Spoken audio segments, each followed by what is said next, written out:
I'm sick of the news cycle. I'm sick of turning on the TV. I'm sick of opening my phone. I'm sick of getting on the computer and seeing nothing but horrible things all the time. I'm going to do something about that. My name's Dirk, and I'm doing the news.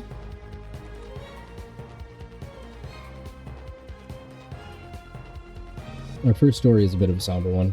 I know I said that I was tired of the depressing stuff, but this is also a very hopeful one. It's the story of a young nonconformist named Gracie.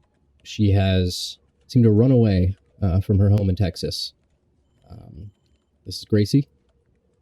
She was told by the other drabs not to eat up on this rocky outcrop on the big plot of land that they live on. But Gracie's like, no, I see some good leaves up there. So that's where she went. And she forgot how to get home. According to Mr. Jones, the owner of the property, and Gracie, she went left when she should have went right. Now she's on the lam. She's taken off. There is a $5,000 reward on the table for finding Gracie. Any news about her location?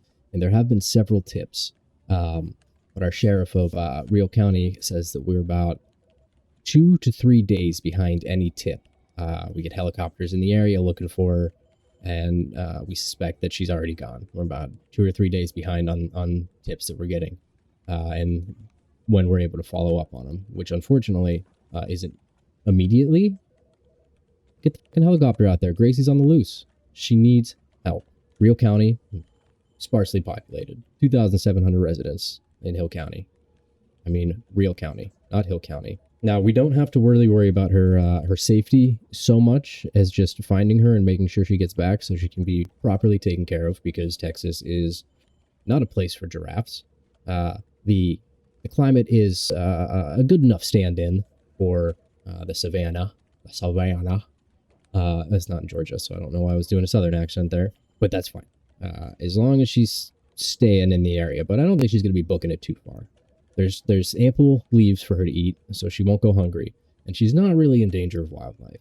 So this is a hopeful story. She will return to her family. I believe this. We're still on the hunt. Hopefully, as this story unfolds, it really is a happy one. It was a bit of a hard story for me to get through. I'm terribly worried about Gracie, but she will return to us. And let's move on to some more uplifting news, okay? We are in the Netherlands for this story, Rotterdam. A museum is paying tribute to a late artist by the name of Wim T. Schippers. Love that dude's name. Oh, Wim T's here. He died last month. Yeah, I got a little too whimsical before that part, so we'll bring it right back up. All right, so this guy, he voiced Kermit the Frog and somebody else. Who else? Ernie. Ernie and Kermit the Frog in the Dutch version of Sesame Street. So already he was a treasure to the Dutch people. They love this man. So of course they're going to pay a wonderful tribute to him. He was somebody who went to the beat of his own drum. A beloved nonconformist in the Netherlands. And I'm a lover of the beloved nonconformists. They are paying tribute to this man with a wonderful art display in Rotterdam here. Peanut butter is involved. A shitload of it. They spread it on the floor. 270 square feet of peanut butter. 270 square feet. 800 pounds of peanut butter. 40 tubs. Spread in a massive hexagon. 2 centimeters thick. 2 guys did it. That's it. Only 2 guys wanted to do this. No, that's not the case. A lot of people wanted to do this. But the thing is, Mr. Wim T. Schippers here left a 20-point plan in case this installation was to ever be replicated. Main points being it is a smooth peanut butter of a particular Dutch brand that was his favorite, and that nobody were to stand or lie in it. All right. Now, he's done this installation several times in the past, before his passing. In the past, before his passing, he has done this installation several times. On one such occasion, back in 1997, he was quoted as saying, "Isn't it fantastic that we're all standing here looking at peanut butter?" What a weirdo. I love this guy. Anyway, the workers said that it was a lot of work spreading that much goddamn peanut butter on the floor. Art is weird. I don't really understand the peanut butter. But that's absurdism for you. Anyway, happy rest in peace, WMT shippers. Thank you for all you've done to Dutch society, and now to me. Joey Chestnut is back in the news with one of the best photographs I have seen maybe ever. Look at this guy. This is amazing. The Poly Market chain, betting has gotten ridiculous that we're betting on fucking hot dog contests. But look at this picture, man. Look at how excited everybody is. This guy's just losing it over here. It looks like it looks like Joey Chester just pulled his dick out after he won this competition, and that guy's screaming at looks just like a hot dog. It's a hot dog in his pants. No wonder he's so good at this. He is a hot dog. 66 hot dogs. This man ate 66 hot dogs. Oops. Thank you for being a friend. But he's got the mustard belt. 66 hot dogs has secured Joey Chestnut the mustard belt. The man is back. He's kicking ass again. You know, after the controversy where he wasn't invited to eat some Nathan's hot dogs because he said they weren't his favorite or whatever the hell that was. It sounded like a bunch of corporate bullshit to me. Oh no, you're going to hurt our sales. You eat so many hot dogs, but you don't want to eat our hot dogs. Don't come to our competition, even though you're too good and you're going to win. We can't get that kind of smoke. Guess what? He's back, and he won. The mustard belt. Oh, the action shots. Man, you'll love to see it. Look how sloppy these hot dogs are. This dude is just, and it's like the grossest looking water. Look how thick and like starchy. There's slurping glizz. There's that lady. Yeah, there's the mustard belt. There's Joey Chestnut with the mustard belt. Everybody, round of applause for Joey Chestnut. Welcome back. Man after my own heart. I've never seen a glizzy that I would not slurp. And it's all because of this man right here. I'm inspired. I'm going to have hot dogs for the 4th night in a row. Let's not read too far into that. Everything's okay. Okay, so my favorite thing is Joey Chestnut. It's a dream. It's electric. There's no place better on earth. I think that's what he sounds. That was my best impression. I think that's what Joey Chestnut sounds like. Yeah, good for him. Good for him. On to the next story. Ooh. Baby! Seals in the news again. Neil the seal, that is. This is a seal that comes to Tasmania biannually. Has made his 12th visit. He's a fucking menace, and I love it. This news broadcast is turning into a bit of a anti-authoritarian theme. Don't read too far into that. It's just stories. There's just stories that I found that people need to hear about. So this gentleman, this big handsome man, Neil, he's an elephant seal, big fucker, 2,200 pounds, huge, massive dude. Look at that unit. Look at this unit. Say unit one more time. Unit. He comes ashore, as elephant seals do. They'll rest between their adventures out for feeding. They'll come back and they'll rest biannually, typically where they were born. It makes the most sense. They come back to a comfortable, safe place so that they can shed fur, relax, mate, socialize. But he's the only seal that shows up to this island. Part of a young seal socializing, Neil's only 5, is to practice fighting other male seals for dominance. You know how animals do things with their breeding and their sex, their animal sex. But he doesn't have anybody to practice fighting with. So cars, slam against cars. He's wrecking shit. He's taking down fences. He's taking down billboards. He's just a general menace. He has a huge social media following, though. Local officials don't want people coming up and touching Neil, hanging out with him, trying to get a photo op. Luckily, they're not really disclosing where this town is, so people aren't in much danger, except for the people of the town. But they know to stay the fuck away from this unit of a seal who is wrecking their cars and destroying their fences. They know what Neil can do. They know what he's capable of. They've seen. This is the 12th time he's been here and wrecked this place. He just lies on the road sometimes, disrupts traffic, takes down the barriers on the side of the road to keep him out of traffic. He says, fuck you, I'm sitting in traffic. Do something about it. My name's Neil, and I'll see you in 6 months. Love that dude. Big fan. Our next story brings us to Mexico City. Merlin of Mexico City. He might be capable of untold horrors. Just judging by how FIFA has treated him during this World Cup visit. So, Merlin, he's a duck. 2-year-old duck.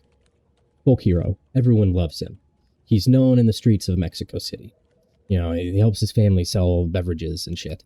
I don't know. I'm not reading too far into this.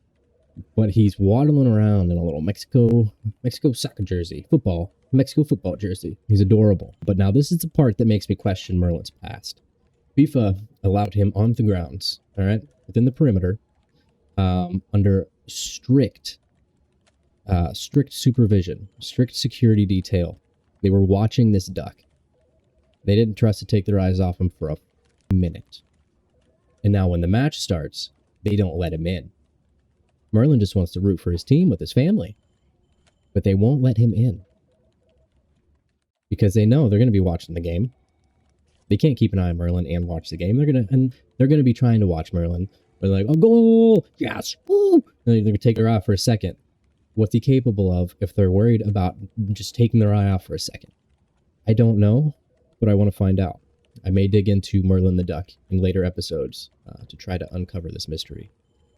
For I must know what this adorable bastard is capable of. Okay, I know we got a little serious there again for a second. I apologize for that. But we're going to have a little palate cleanser coming up. Kind of a palate cleanser. All right, so we got a little pony. Just a little guy. Just a little month-old pony, just tiny little fella. You know, look at this little guy. All right, now, great. Moved into a 4th floor apartment. The neighbors don't mind. They say they don't. I have a human being living above me, and it drives me fucking insane. Okay, I get it. He has a strong desire to suckle, eat, and fight. This poor little guy was rejected at birth by his mother. So these people kindly in Croatia, Rovin, I don't know how to pronounce it. Could take the time to look it up, or we can keep moving. Since he's so young and separated from his mother, he needs constant care. So this family was kind enough to take him in and care for him around the clock. And that's why the neighbors don't mind, because if they did, they'd be fucking assholes. Let's save the pony. Let him run. Let him run on the shores of Croatia. But first he needs the milk from a bottle, and then he'll be ready to go. If any of the neighbors do have a problem, they can suck my... Okay. Another story of hope and redemption coming up here. So we have a sea turtle. Dilly Dally is this sea turtle's name. Dilly Dally the turtle. The loggerhead turtle who was assaulted in the ocean by a predator. It happens all the time. That's how the food chain works. Took one of its flippers, but it didn't take it, but it fucked it up. Damaged a flipper. But luckily we had some lovely, what do you call those guys? Marine biologists, veterinarians, come and they performed an amputation. They amputated one of his flippers, and they have released him back into the wild. He's made a full recovery. He's feeling good. He's swimming well. So it's time for him to go back. They put a little tracker on him just to make sure that he stays safe in case they fuck something up and need to go back and help him. But he'll be all right without this guy. He'll make it. He's going to go find another loggerhead turtle, and they're going to doink. They're going to have a bunch of loggerhead turtle children. Statistically, a small percentage of them make it. But again, that's just the food chain. That's why they have so many. It will be a wonderful union and beautiful family. And I'm here to watch it happen. Not the turtle sex, but like whatever. All right, and we are going to segue out of animal news with something animal news adjacent. Some folks trying to commit insurance fraud filed a claim that a bear had damaged their car. Okay, the insurance will find any way they can not to cover it, I'm sure, because it's a fucking bear attacking a car. Wow, that's an act of nature. We can't cover that shit. But they're definitely not going to cover it because it was a man in a fucking bear suit. They're trying to get some money from this act of wonderful disguise. I mean, look at this thing. This is a nice looking bear suit. At first, I thought he was wearing a vest, but I think that's just the inside of the suit. Yeah, that'd be real believable. A bear just running up and beating the shit out of a car with a satin white vest on. 4 people were involved in this. They're trying to get a 6-figure payout because of bearndalism. They were trying to get back in an insurance company. Operation Bear Claw, the nom de Operation. An insurance company put a pause on the claim. So they were trying to give them the middle finger. Oh, you put a fucking bear suit on and beat the shit out of your car. Breaking. We've just received footage of We just received footage of this alleged bear attack. So let's go ahead and put our earballs in. Operation Bear Claw. I love this. Look at him. He's just adjusting his mask. This is amazing. Interesting they went inside the car. I mean, that you could probably cause more damage with those claws inside the car, but I would... He crawls through. I was about to say, how the fuck did they expect to get $140,000 insurance payout from crawling around inside of a car? It's a Rolls Royce. But let's back it up just a second here. Look at that. Look at that on the door. Look at on the door. This is the most obviously straight scratch ever. I haven't seen a lot of bear claw scratches, but I don't think that they would look so clean. Anyway, let's continue. Let's see what else we get here. Breaking story. So is this a different car parked in the exact same spot? Yes, it looks like we have a different car parked in the exact same spot. Bear comes in. Oh, this time he grabs the steering wheel. Where's he think he's going? See, now I'm curious. There's no way I believe that they looked at this footage that they submitted for their insurance claim. There's no way they looked at this and said this is believable. But now they fucked up their expensive cars. So they're stuck. They have to go through with it now and just now hope they get something. Because there's no way that they think that's believable. The car is parked in the same spot. The bear goes in and does the exact same routine. And it clearly looks like a man in a bear suit. Here he comes. Okay. Same spot. Same routine. He's just wiping down. There's the bear suit. It's amazing. Thank you for that. Thank you for that, Department of Insurance. So they did that to a Rolls-Royce Ghost. They also did it to a Mercedes G63, AMG, and Mercedes E350. Whatever the f those are. You're kidding me. Just to cover their bases. I hope that it's just to cover their bases. They brought in a biologist from the California Department of Fish and Wildlife to review this footage and confirm that that's not how bears behave. His opinion was, this is clearly a man in a bear suit. Beyond that, he said this is a brown bear. This brown, well, it's not a brown bear. It's a person in a brown bear suit. But in that area, black bears are the only wild native bears. So that was, good job, guys. You did a minimal, you didn't do any research. You actually just kind of totally shit the bed on trying to stick it to the insurance company. Do better next time. Don't commit insurance fraud. I was not endorsing that. Okay, now we're fully out of animal news. And we are into the golden age of cinema into the future. We're talking Hugh Jackman's masterpiece, Real Steel, is real with robots and fighting robots. That's what the movie was about. Real Steel was fighting robots, like Rock'em Sock'em Robots, but it was cooler than that. Hugh Jackman was in it. Other stuff happened in the movie. It was really good. Robot fighting championship. So I was stopped by my production staff here. I've been slightly misinformed about this. It's not so much like Real Steel. Hugh Jackman has nothing to do with this. And they're more mech suits than robots. Competitors actually get into these massive, look at these things. Look at these massive robots. All right.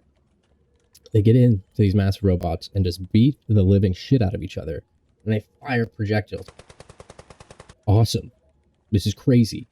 A live audience. Sold out shows. They run it every couple months for the last year. Sold out shows. I mean, it's a 572 attendance auditorium here. Every time. Sold out. Madness. This is awesome. A live audience with live fire being protected by bulletproof glass, robot men, mech punching actions. Nothing bad could happen here. This is amazing. I'm so happy that this is a thing. There's a robot dog for some reason. So there are real robots, but they're dogs. So maybe Dog Jackman is in this, involved in this in some way. Dog Jackman is Hugh Jackman's dog. Big proponent of the robot fights from Real Steel, has been trying to get him going forever. So it's only natural that the robot dogs would be fighting for Dog Jackman is Hugh Jackman's dog's name. Also an important story. We'll cover that later. That's kind of fucked up that there's robot dog fighting. I feel less excited about that part of it. He's got a cannon on it. I've seen The Terminator, and I know this is going nowhere good. So I'm sorry for bringing that into my whimsy newscast. So let's take a break from that. Let's recoup. Let's get back into some good fun stuff. We're gonna cut over for a minute here to Beauregard Chim with the sports. All right, Dark, we got dang old fucking balls, football, sports, soccer games everywhere, all over the country. We got people playing in different stadiums. We got winners, we got losers, we got interference. We got people playing games and they're winning and losing. And then there's a duck that won't let them in Mexico City. And we saw a little bit of that there, the Mexico City game. Didn't let them in the dang old stadium, root for his team. Shame. It's a real shame. I heard that story. It made me sports real sad. So we're gonna go back to another location there, and we're gonna find ourselves we'll find some more winners. Net.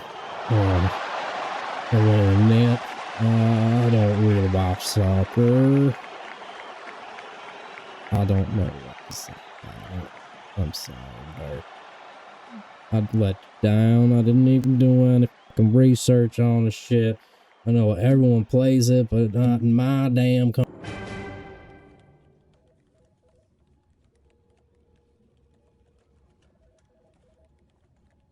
That's sports for you. Sorry if I look a little unsettled. Our next story, I mentioned Terminator. Lab-grown skin. It's being used to make robots more lifelike. It still looks horrifying, so we will not be mistaking them as people anytime soon. Robots can smile now. Look at this little guy. Look at this little fella, just smiling away. This is with the aim to make humans more lifelike. God damn it, humans do need to be more lifelike. This is with the aim to make robots more lifelike in the future. I'm not here for this. I've seen Blade Runner. I've seen Terminator. I've read Do Androids Dream of Electric Sheep? I know the stories. And they get dark. God, it just looks right into your soul, doesn't it? I'm sorry, what's that? Oh my god. Oh my god. This is amazing news, people. Breaking news right now. Breaking news. Gracie the giraffe has been found. We found Gracie. Oh. So Gracie's been found. This is great news. I told you guys. Hold on, hope. This is a news source. This is a news source for hope. I want to inspire hope in the world. Kindness and patience. And that's just what we exhibited here. Gracie's home, safe and sound. With our patience and our hope, she's made it back to us. They found her about 4 miles away, 4 miles south of her enclosure. And she was just hanging out in a pond. She found a nice little pond to hang out by. There's plenty of vegetation, water to drink. She's just chilling. She's going on a little vacation. So they got her back. They got her back home, seeing her family. She's probably thinking about the pond. Probably gonna make another trip. I wouldn't be surprised. She knows how to get there now. She's gonna maybe a little summer home. She's gonna trip to the pond when it gets real nice and hot. Put on her little giraffe bikini. Concerning part of this story is the sheriff of Real County. He's reported in the past. Real County, the sheriff of Real, just one county in Texas. Over the years, this sheriff has seen missing wildebeests, water buffalo, zebras, and monkeys. This is the first giraffe to escape. But what the fuck are you doing, Texas? Your wild animals? I need these wild animals. You can't even take care of them, man. They're getting out on you. What are you doing? It's crazy. And that's just one county. One county has seen all of these wild beasts escape. I mean, here in Ohio, there have been a few bizarre ones. Was it a tiger that was out? I think a lion or a tiger was out. roaming the Ohio countryside at one point. What are you guys doing? What are we doing here? Anyway, great news. Gracie's back home, safe and sound. She had a nice little snack vacation, went for a swim, back with her family. This story takes us to London. Starts back in 2024. Tens of thousands of pounds of high-value cheddar. We're talking the good stuff. Perfectly aged. On those big, long cheese shelves. Thousands of pounds of cheddar. The value of the cheddar stolen. This finely aged, high-value cheddar. $389,000 worth of cheddar. Heisted. Oof. It's gone. This guy got away with a ridiculous amount of cheese. This man posed as a distributor for a French retailer for the purchase. Just made off with it. Everything seemed legit. Here, you want to buy that much cheese? Please. What a payday. That's so much cheese. We're going to be rich. We're gonna be rich. Sell the man that cheese. He didn't work for the French retailer. Made off with 950 wheels of cheese. Roughly 48,500 pounds of cheddar cheese. I'm not too familiar with the black market. What do you do with that much cheese? How do you offload that? How do you fence 48,000 pounds of cheese? The cheeses that were stolen have won numerous awards, so of course they're a commodity item, but who's buying bootleg cheese? A man whose wonderful Welsh cheddar was stolen posits that this thief may be trying to sell all this cheese to the Middle East or Russia because they won't ask questions. I would probably question anybody that just has 950 wheels of cheddar in their trench coat. You know, everyone wants fucking cheese. He has a reason for this. He thinks that if he tried to sell it in North America or Australia or somewhere else in Europe, a little too close to home. The artisanal cheese community is very tight knit. They know that cheese went missing, and they're not gonna screw their comrades. They're not gonna screw their cheese homies. All right, they would have reported that right away. So it's got to be someone out of network. We're not talking about the artisanal cheese conference. We're talking about the Siberian cheese conference. They've been neck and neck with each other for decades now, just trying to outcompete in their artisanalness of cheeses. So I guess it would make sense. It might have been a contracted job, but the Siberian artisanal cheese community refused to comment on the story. Jamie Oliver's involved. He was a naked chef, I think. Yep, that's the guy that was naked on TV. The cheese thief, a 63-year-old man. He's an older fella. Okay, so that makes me think that he knows his way around the artisanal cheese community. He's been a part of it for a while. He knows its inner workings. Possibly a mole planted decades ago to work this grand heist in the name of the Siberian cheese community. He made bail. Well, we'll see if he gets convicted of this crime. We'll see if he's they apparently think he's not a flight risk. I think that he is a huge flight risk. I'm worried about the cheese man. Big fan of cheese. And I'd hate to see the cheese economy crash because of this one rogue player. That being said, I have been Dirk. This has been news. I love you. Bye.